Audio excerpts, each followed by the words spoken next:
Hello, everybody, and thank you for joining me for a vinyl finds of all kinds, which basically means no Beatles in this batch. And I have CDs too, or one CD. So it's a CD in vinyl finds, or vinyl and CD finds. You know. Okay, so I finally acquired enough that I can make a video. I'm going to start with the only CD that I have for this particular video, and it's a two CD collection from let's find out where. Holland, made in Holland. Of course, I knew that. And it's the Animals, the singles.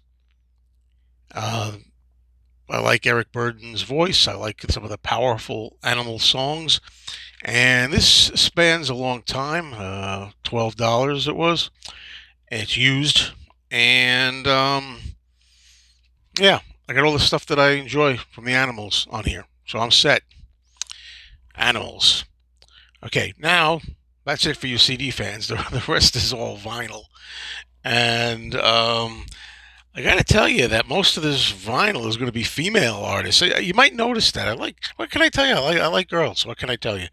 So to start with, we're going to go for Joan Jett, but there's a reason that I'm holding this up. This may seem like a very common album, and indeed it is. I was at my local record store today, and someone was selling some used records. So we have a nice copy here of I Love Rock and Roll by Joan Jett and the Blackhearts, right? In the shrink wrap with a hype sticker and also a whiz sticker. How good can you get, huh? There was something else that was inside the record. Okay. Now I have Joan Jett's autograph several times. I had the privilege of meeting Joan a few times in my life. And I know her signature well, and I've gotten her signature. But this was included in the album, and I'm kind of puzzled as to what exactly it is. It says, to whoever love Joan Jett. And, it seems to be properly, signed. It's not stamped. You can see, like, the marker is kind of fading there a little bit, right? And it says here, import promos from Rosedale, New York. It's a piece of stationery, and uh, this is pretty wild. This was inside the album. So I got another autograph, and I like this. I don't know if this was just like signed as a surprise and just stuck in the record, and whoever's lucky enough to get it. I don't know the history of it, but I thought it was cool enough to buy myself another copy of I Love Rock and Roll, and I already have it in a nice condition with shrink wrap and hype and everything. All right, another one here that we have. Fleetwood Mac's greatest hits. You know, stuff's missing from here, but still, it's a nice compilation. And I got it on vinyl. I might already have it on vinyl. You're going to hear me say that. It's embarrassing, but I'm admitting it, because so many times I don't really know if I've had something or not. So depending on what it is already in my collection. And that happens as you get older, but people have been suggesting to me that I should go on Discogs and chronicle my collection, put everything there. Then I'll know what I have. But 45s, every 45, every album, I'll be there from now to the second or third coming. I don't think I'm going to do that. But the problem is not so much buying them again, but how much you're going to spend. When it's just a short, small amount of money, I don't really mind taking a chance again. The same thing holds true for 45s, and you're going to get some 45s here, okay?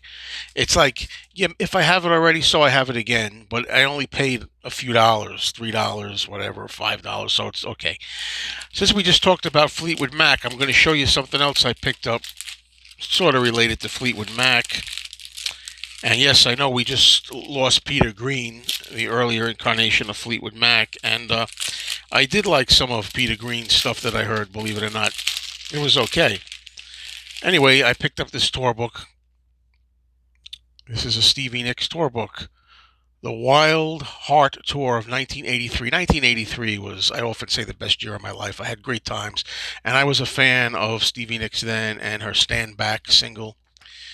And I just think she's a beautiful woman, and I I like her offbeat kind of voice. You know, I like the way she sings. Um,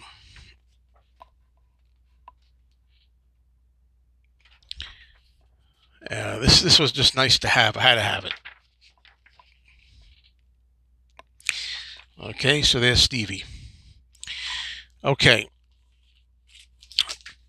speaking about certain voices, this is kind of the same as Stevie Nicks in a way, isn't it? Joan Baez.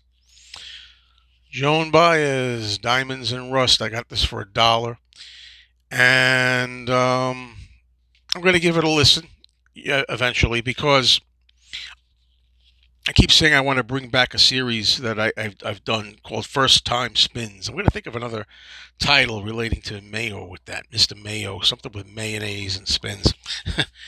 um, Also, it's funny how these things are related to each other, you know? Also, in the Joan Baez category, this is a science fiction film from 1971 or 2, I think 72, called Silent Running.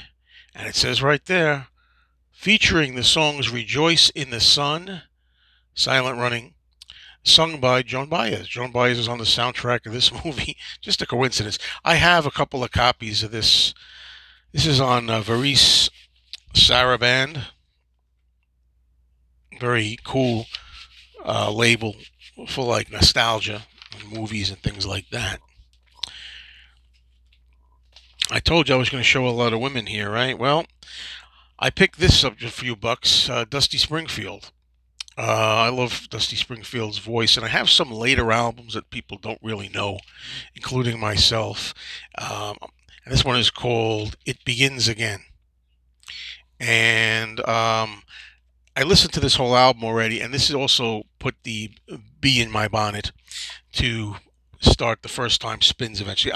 Guys, I don't know when I'll get to it. You know, I promise things, I don't know. But I do have to do a first time spins video fairly soon and listen to some stuff that's been sitting here. Okay?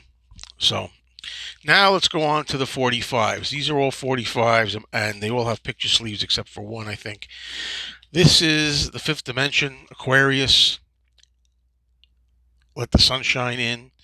It's in really good shape. I'm almost positive I have this single already, but this one I bought deliberately. Sometimes I buy them over again because I know that I want to get a better quality uh, sleeve. Sometimes it's deliberate, not just accidental. And this is The Firm, and I love that song with The Firm do Radioactive. I'm sure I have this already too, but I don't think I have this on a 45. Mick Jagger, who just had a birthday recently. Late birthday to you. Wishes, Mick. Just Another Night.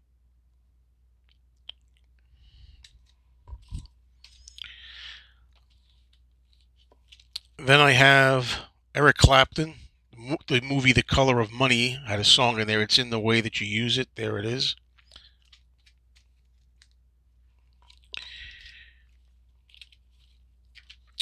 Tom Petty and the Heartbreakers, Don't Come Around Here No More.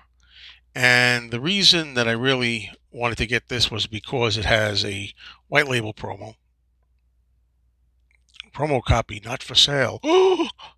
Come and get me. I always love saying that. Carly Simon with a song called Jessie that not many people know. I bought this 45 when it came out. I think it was 1980, maybe. Something like that. See, 1980. Sometimes my memory is really good for old stuff. Old stuff is usually pretty good. It's more recent stuff that I've. Jesse. But I think that my copy did at the time when I bought it originally did not have a picture sleeve. I think it was just a 45. And then I have a few picture sleeves here that don't have records. Bob Dylan, a song I like a lot. Tight Connection to My Heart. I love that picture of Bob on the sleeve there. And it's from the album Empire Burlesque from 1985. A lot of people here doing their 80s shtick, Clapton and Dylan and so on, Tom Petty. Huey Lewis and the News. I also have the 45 to this, but I don't think when I bought it in 1983, I did not have the picture sleeve either. It's I Want a New Drug. My favorite Huey Lewis song. Now I have a picture sleeve, and I also think I have this one. Hold Me Now, Thompson Twins, but this is definitely an upgrade song I like from the 80s, Hold Me Now. And the last item I'm going to show here is an MCA 45. It's Elton John, and it's another promo. It's Lucy in the Sky with Diamonds. A promotion copy, not for sale. Come and get me. Come through the hole. Anyway, all right, folks, thank you very much for watching. And until I see you next time, I just want to say, oh, I believe in yesterday.